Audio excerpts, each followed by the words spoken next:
Chair Matsuno? Here. I'm sorry. Chair Matsuno? Commissioner Caldwell? Here. Commissioner Assis? Here. Commissioner Galassi? Commissioner McNerney are not present? Thank you. Oh, can we rise for the salute to the flag? Put your right hand over your heart. Ready, begin. I pledge allegiance to the flag of the United States of America and to the republic for which it stands, one nation, under God, indivisible, with liberty and justice for all.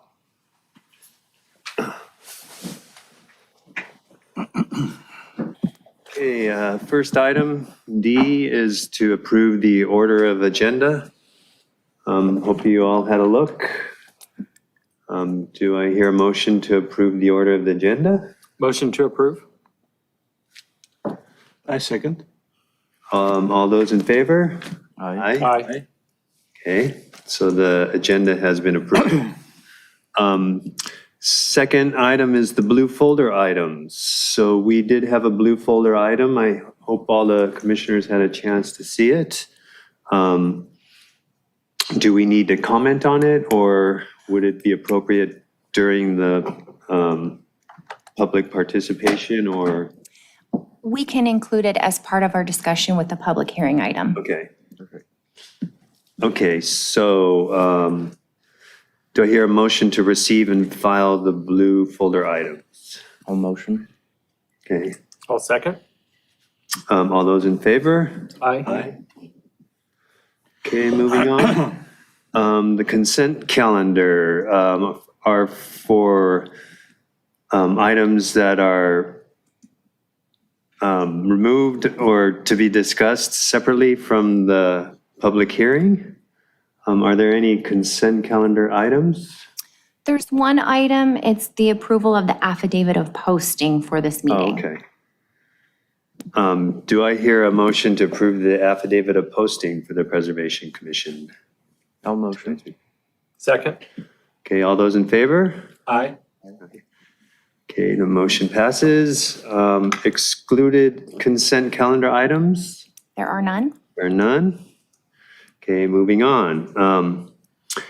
Is there any public participation on non-agenda items? Okay. Okay, There's no, I'm sorry to interrupt, there's no e-comment on redondo.org and there's no attendees. on Zoom. okay. So no public participation on non-agenda. So moving on, and so there's nothing to file. Item I, ex parte communication. Do any of the commission members have anything to report? None. Okay, nothing to report. So that brings us to our public hearing.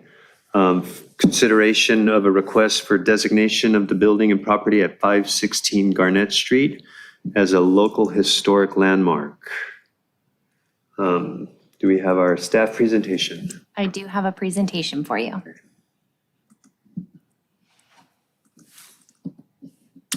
The property is located on the south side of Garnett Street. It's zoned R3 multifamily residential, and it's approximately 4,800 square feet in size. The house is approximately 1,000 square feet in size, and it was called out in the Historic Resources Survey as a C-rated craftsman built around 1908. Please note that there are 8 existing Mills Act properties within the 500 block. So if this is designated tonight, this will be number 9. Here you can see the front elevation of the property. You can see that it has a main hipped roof and it has a prominent gable structure over a covered entry porch. You can see some details. There's a lattice detail within that gable. It's hard to tell, but there is some shingle detailing underneath that lattice.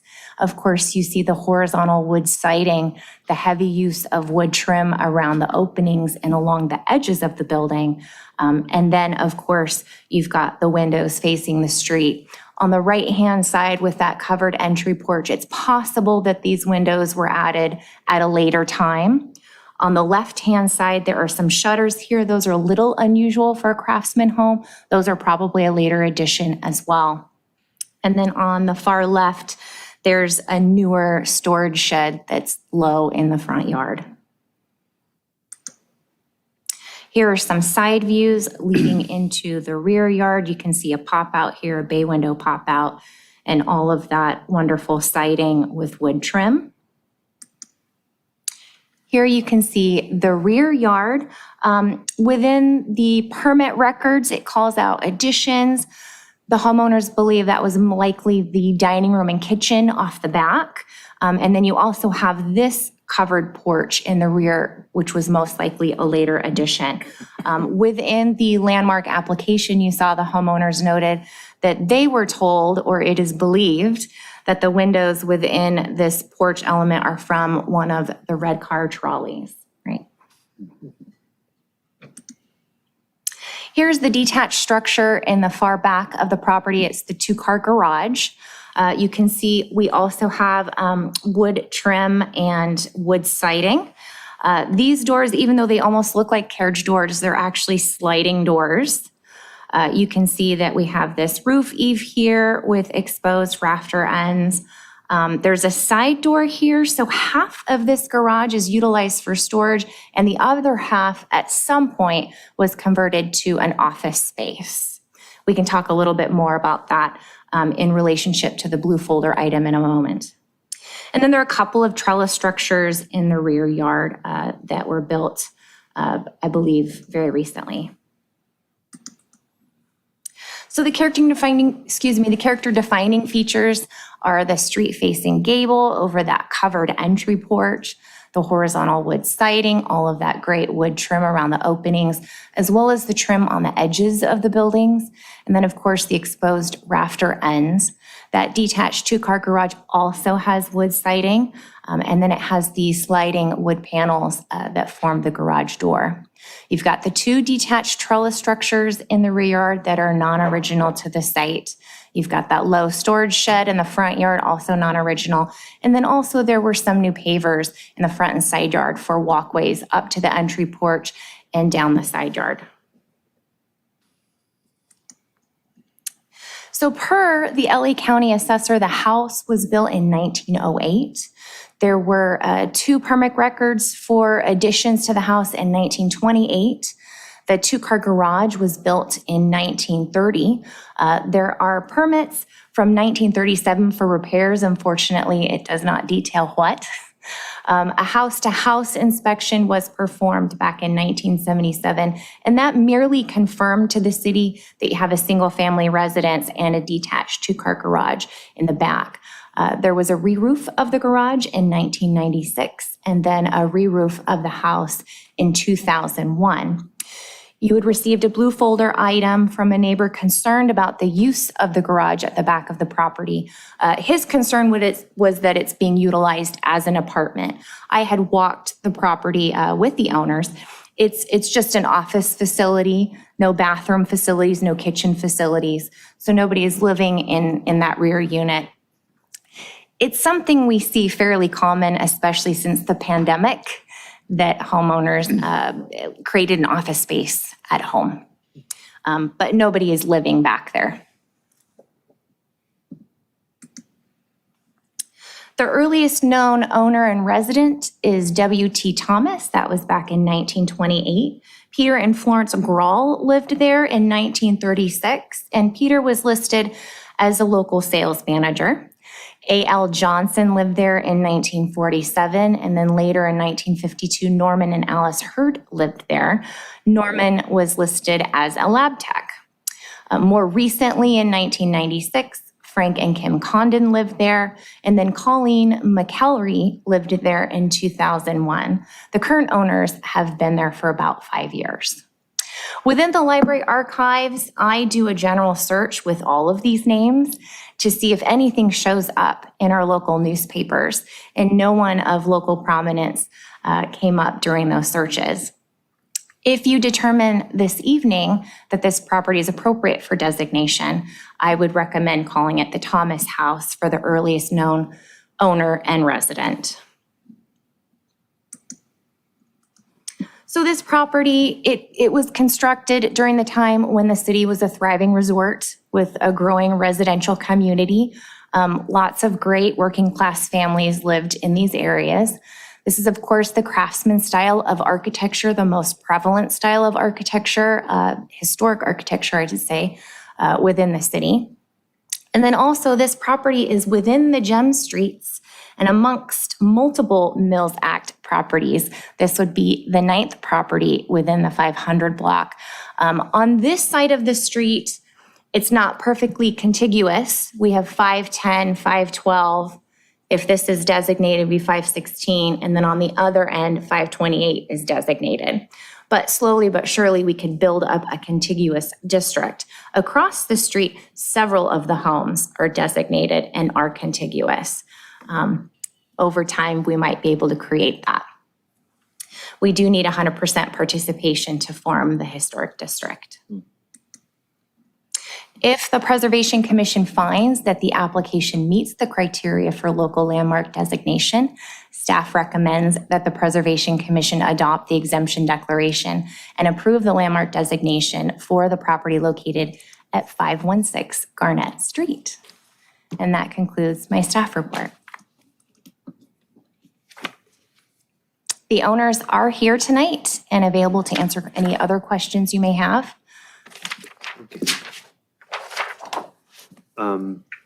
Should I administer the oath? Do they need to Yes, do that? please. Okay.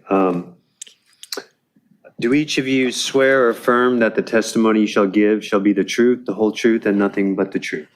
I do. We do. Yes. Okay. Go ahead. Hi, everyone. Thank you so much for your time tonight. My name is Jack Coble. This is Elisa Wyatt. We're the owners, 516.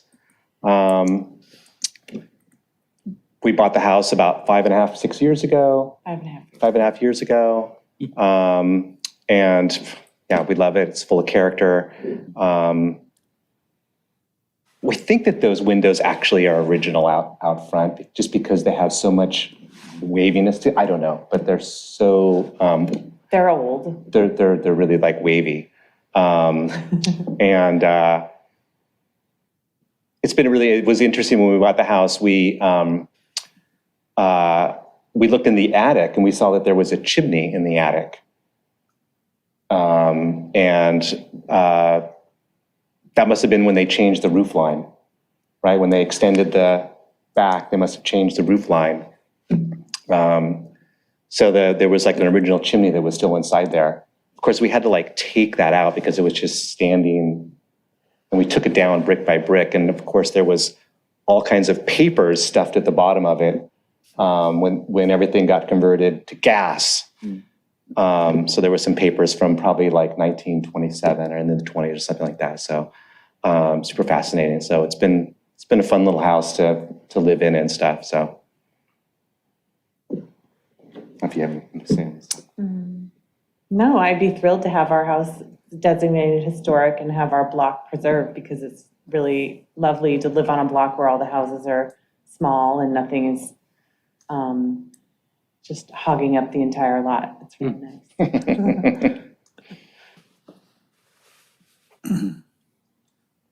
Okay. Any questions from the commissioners for the owners? Mr. Chairman? Hi, thank you. If you were to get the designation, are there any improvements that you plan to do on the house over the next couple of years or in the near future?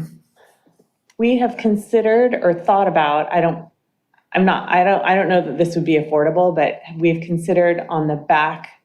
So right now, when you look at the house from the front, you're looking at the front rooms, and on the very back, there's a kitchen and a dining room. Those were added on, it seems to us, later. And we would love to put a primary bedroom above them, above those two rooms. But I don't know. I've never done a renovation before. I have no idea what that would be like. So I haven't gone any farther than dreaming about that. Thank you. Anyone else? I'll just mention just the fact that you recognize the wavy glass. Yeah. Because I own an historic house also, and the building inspector, when he was taking us through the house, he was, don't replace that window. Yeah. And I was like, and he made a point of pointing out all the windows that had the wavy glass Yeah. Right. as being original. Yeah. So yeah, all I of think ours do. there's a good chance I mean, when did they stop using wavy glass? Well, it's just that glass is forever in a liquid state. Yeah. It's always just, the gravity is always moving it down. So it's Yeah. getting thicker and thicker at the bottom. So, Oh, yeah. that's cool. And that was also, I found interesting, the story about the red car Yep. window. How did you determine that? So our neighbors next to us, which they're not in the photos here, they've been there for a long, long time. So they knew the Condons. Right. And so I think that, The Condons knew that and told them. Oh, yeah. okay. So when she walked around, she was like, oh yeah, they told us that these were from the red car. And you can see that there's there's actually 5 or 6 windows in there, and they all have the pull, where you would pull from the top and Right. and it Oh, would okay. slide The down. one inside the doorway, in the door, actually does slide down. So we leave it open almost all the time. Very interesting. Yeah, and I don't know when we looked that up, and I know that they did allow people to sort of salvage parts from those greenbelt trolleys, but I'm not sure when that was. So there's a good possibility that the addition, the back porch, was from whenever they discontinued the red cars. So. Yeah. Exactly. It's a very nice house. Thank you. Can we discuss the blue folder items now? Absolutely. Yes. Okay. Want us to stay here? I don't think you have to. Okay. If they respond to any of the concerns about the blue folder item, do they have to get sworn in again or anything? No, Okay. they would just come back to the podium so that we can record their response. Okay. Yeah, so I know that in the blue folder, the other resident mentioned the idea that it was being used in his apartment. When I looked on Google, I couldn't see any vents or anything, so I thought probably not. He also was concerned about the trellis. I know that we built a trellis in our backyard, and I called the city and they said I didn't need a permit, and I said how close to the wall, and he said as close as you want, and then how tall, and I think it was 12 feet. So is the trellis a code violation then? Most likely not. Okay. So per California Building Code, if it's under 120 square feet in size, it does not require a building permit. Per the city's municipal code, non-habitable structures that are all the way back in the rear 23 feet of the lot can be immediately adjacent to the side and rear property lines, and can be as high as 15 feet in height. So there are 2 trellis structures, and they most likely both would be allowed without permits. Okay. Okay, so for the other citizen that made the comment, I hope he's listening, or so that's he's aware of that. And then the front box, that was the final concern, because he called it a shed, and I would call it a box. So you are allowed to have structures within the front yard so long as they're a maximum 42 inches in height or less. In this forum, the question is, does it detract from the potential historic status of the structure? And just to know, I did open communication with the concerned party. Okay. So we have had some dialogue, and if he continues to have concerns, I can work with him directly. Okay. So what do the other commissioners think about the other structures and about the house in general? I personally have walked the street a number of times. I love this street, and I've noticed this home. So you're very lucky to own it and occupy it. I love the stories. And I'm happy to vote. I don't know that we opened up a public hearing I don't know if we had a vote. It would be good to go ahead and vote to open public hearing, and then we can close it. And I'll make a motion to open the public hearing. Is there a second? I second. All those in favor? Aye. Aye. Then I'll make a motion to close the public hearing. Since there's no members present, are there any online? There are no comments and there's no one Okay, on Zoom. I second. okay, all those in favor of closing the public participation? Aye. Aye. Okay, so, yeah, I guess that, it's kind of time for vote. One detail I noticed that you didn't mention were the decorative raptor ends in the front, which I thought were kind of nice. Yes. A nice little touch. So, is there a motion to approve the resolution for landmark designation for 516 Garnett?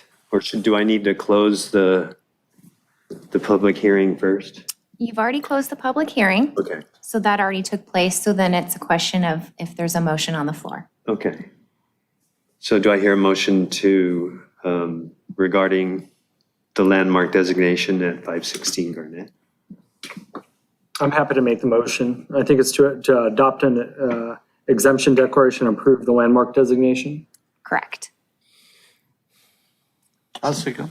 Okay, all those in favor? Aye. Aye.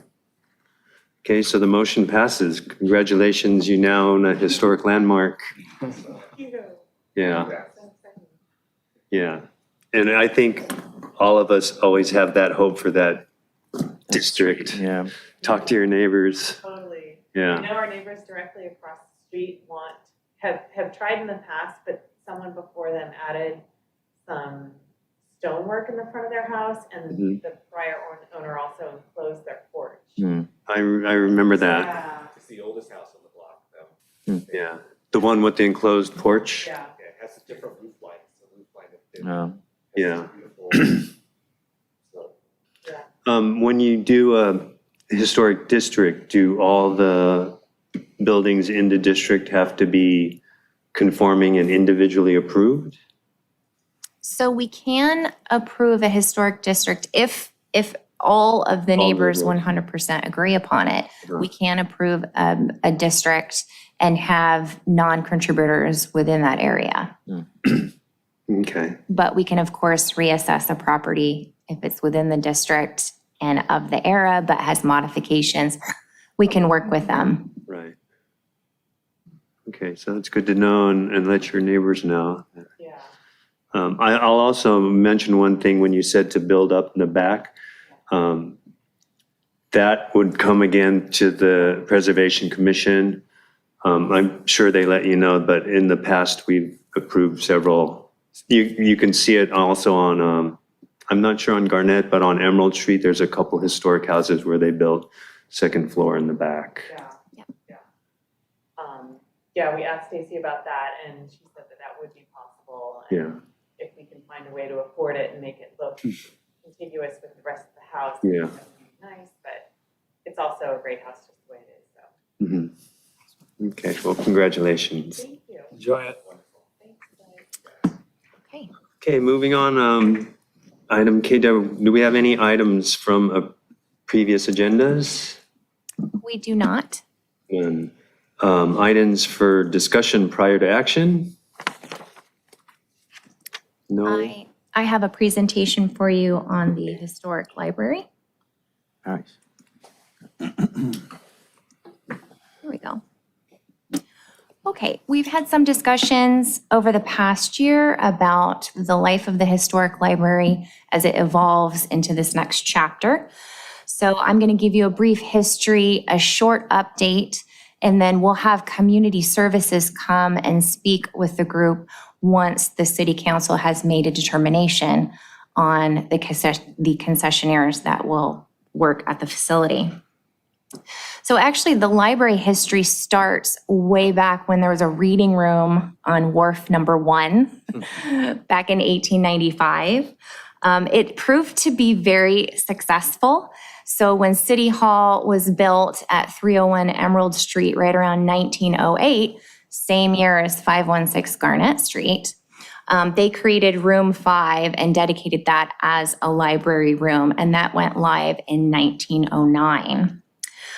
It became so successful that Room 5 couldn't house all of the books and all of the people that came to visit.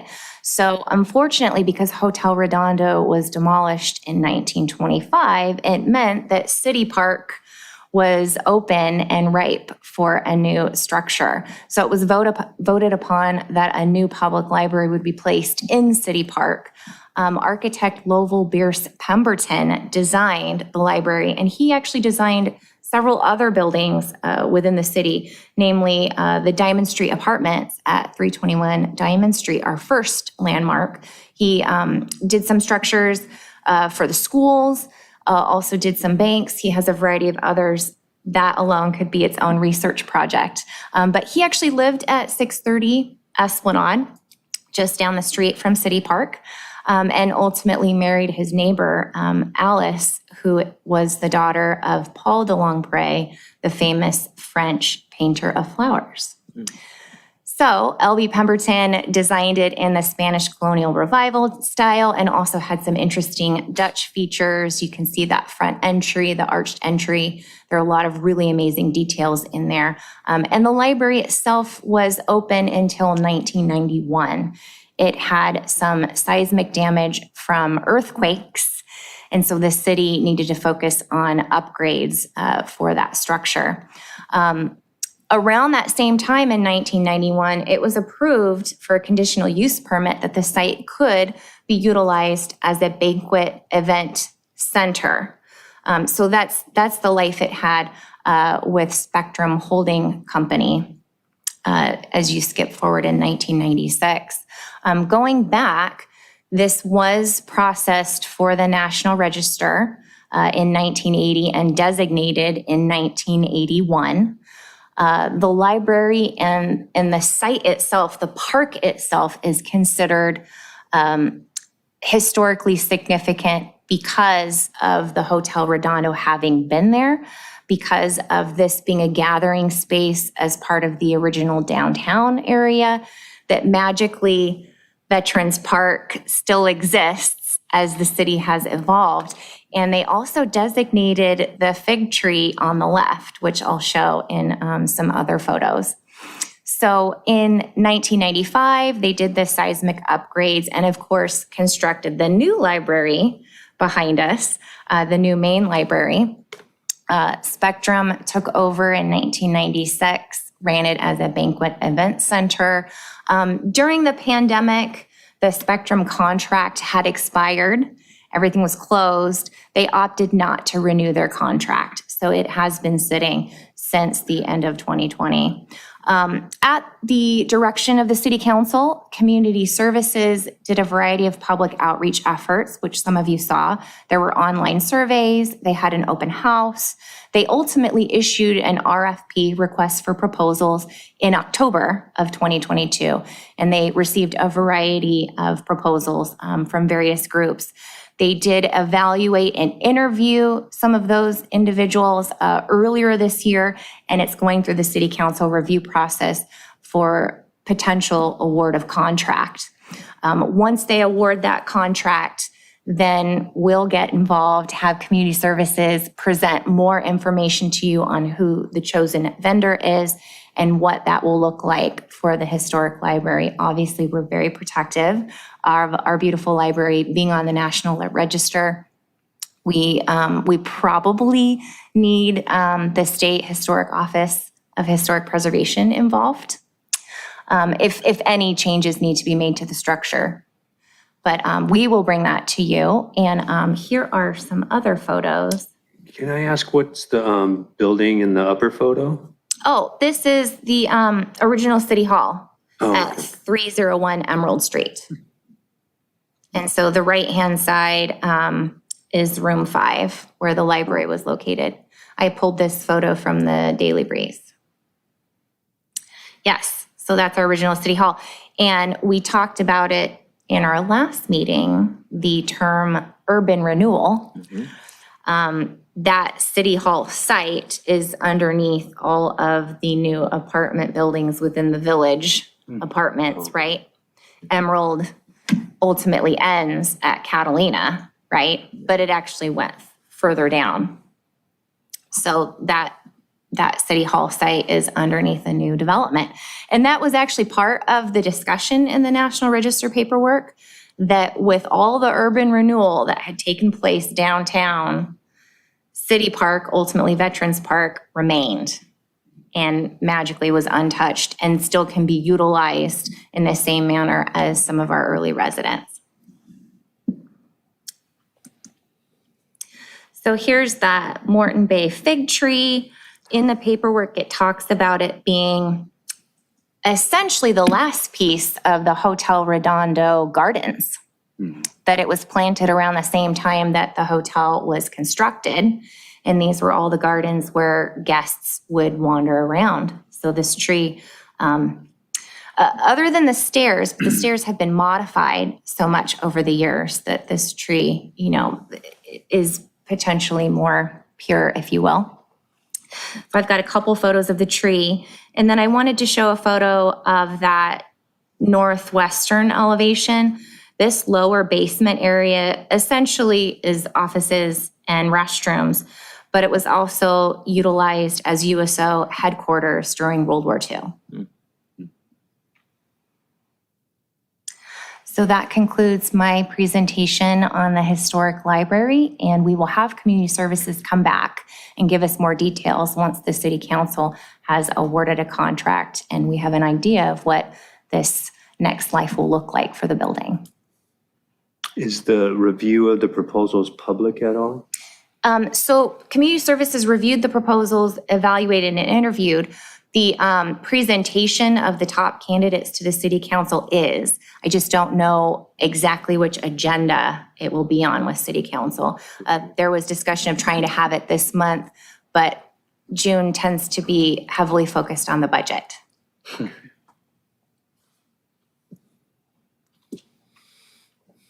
Chairman, can I make a comment? Yes. I would have hoped that the community services would come to us prior to awarding a contract and at least get this commission's opinion about the top candidates or something like that. Because, if the city council awards the contract and they come to us and they do something which we don't like, I think it's going to be, in the simplest words, waste of time. And money.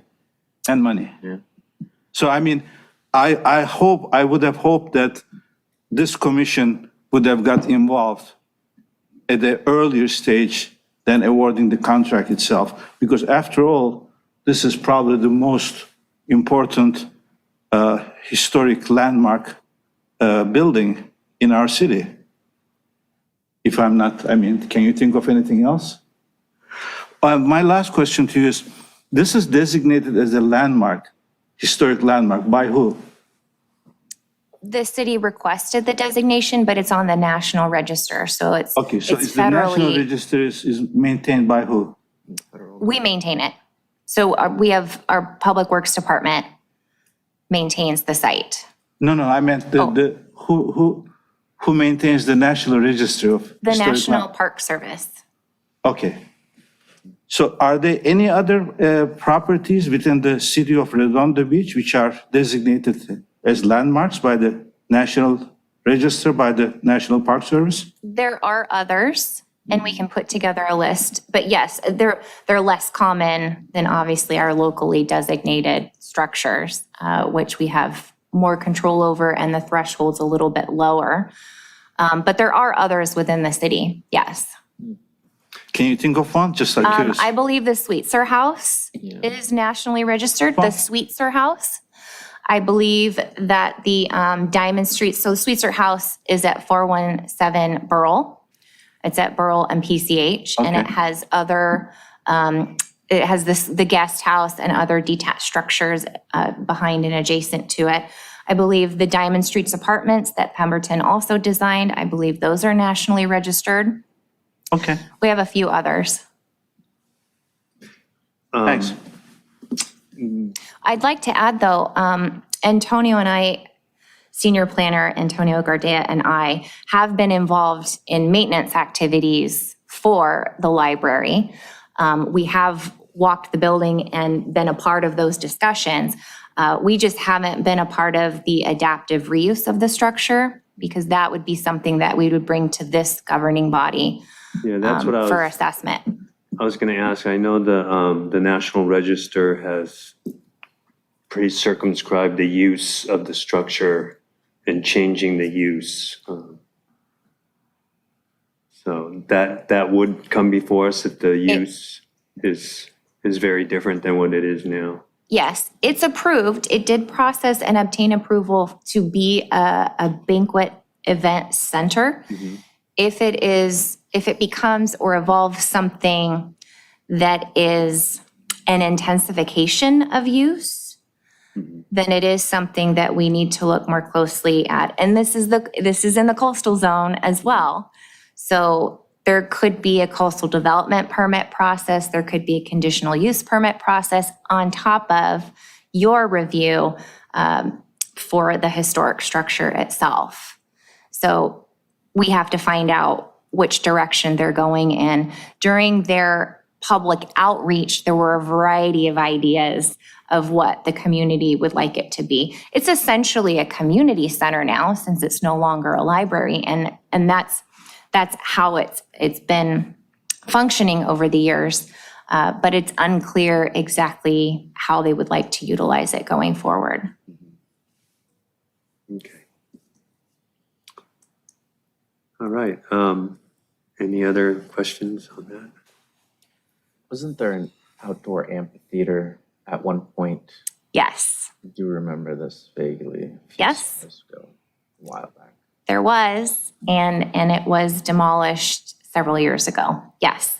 That is referenced in the National Register paperwork, but was not considered a significant feature. What year was that? Pardon? What year was that? When it was demolished, Yeah. or it was nationally registered in 1981, but I don't recall when the band shell was demolished, but I'd be happy to bring that back to the group when we revisit this with community services. Just out of curiosity.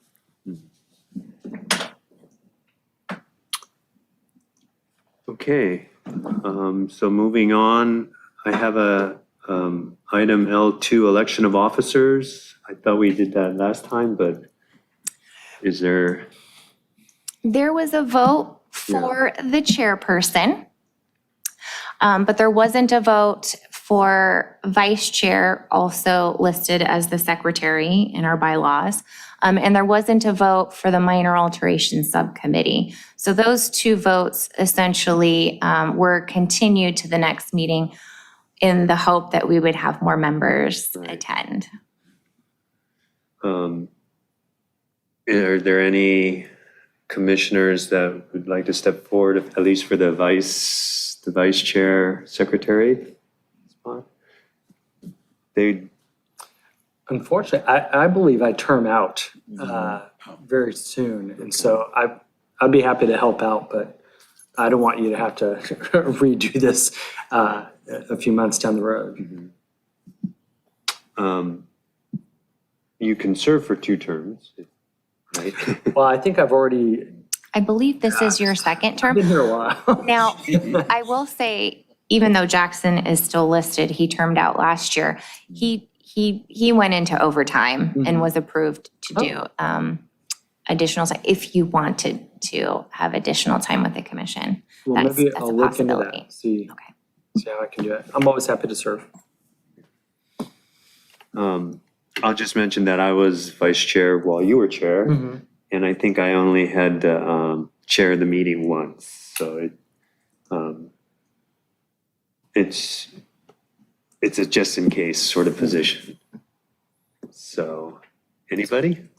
Is there any harm in waiting till our next meeting? I mean, I know that we do have one vacancy, correct? We do. And That's so that- correct. Is that in the process of being appointed? They have not chosen to appoint anyone just yet, but we're going to, as you are noting, we're going to go into another cycle in September. So our cycle starts all over again in October. So appointments usually happen in the fall. Okay. So you could have possibly 2 new members and possibly more people to choose from, but I'll leave that to, I'm happy to support anybody who wants to serve. Yeah, I guess we'll have to postpone that till the next meeting again. We could, unless Commissioner Caldwell was willing to serve as vice chair until you term out at the end of September. I'm happy to do that. I know that Commissioner Matsuno will be here. So I'm happy to do that. Yeah. That'd be great. So if there's a motion to approve that, please. I move. Okay. I'll second. All those in favor? Aye. Aye. Great. Okay, Cool. so we have a new vice chair. Until September. Right. And so we have the minor alteration subcommittee, Okay, and that has been Chair Matsuno and Commissioner Galassi. I haven't heard from her. If she would like to continue forward, we could certainly ask. So the question would be, would anybody in this group be interested in participating in the minor alteration subcommittee? those meetings happen on, just mentioned, I think you mentioned it last time, they're usually an online meeting and in the afternoon, and they're usually pretty quick. It's single item kind of questions. I would volunteer. There's no way I can commit to an afternoon meeting with my schedule. So I apologize, but would not be able to be relied upon. Yeah, I'll volunteer again to be on the committee. Great. Thank you. And so do we have anyone else? Commissioners, I do want to implore you that it's a critical function that we have, so we really, really, really need someone to step up and volunteer, because we could have projects which are potentially delayed, minor, small projects that we don't want to have the property owners unduly burdened by having to either bring an item to the entire commission when simple, 15 to 20 minute meeting would suffice to get them moving on their way. So again, I would want to implore that we get one of the other commissioners to, Is it possible to Volunteer. have several commissioners? absolutely. Only two? We've been We doing can do, two. yeah, Well, I was going to say, if we had several others and then whoever's available that day can participate, would that, if you had would need, four members, would you need a quorum, or would it just always be the two it would just, votes? we really just need 2 members to form the subcommittee. So that's really what I think we would be asking for your help with. Because like I said, we don't want to unnecessarily delay projects. So it's a relatively easy task, as Chairman Suna knows. We're trying to be flexible as much as possible with meeting times. And, it's not, it's things that aren't very complicated for the most part. And they're fairly infrequent because it's based upon who needs to change out a window, right? I will volunteer. Fantastic. As Thank long as you. they're not on Thursdays. We can work around that. Not a problem. Thank you. Yeah. Okay, Okay. All right. moving on. Any items from staff? No more items from staff. Okay, any commissions, items, or referrals to staff from the commission? Okay, the meeting is adjourned. Thank you. Thank you. Thank you. Thank you. Our next meeting, when is our next meeting? Do we know? July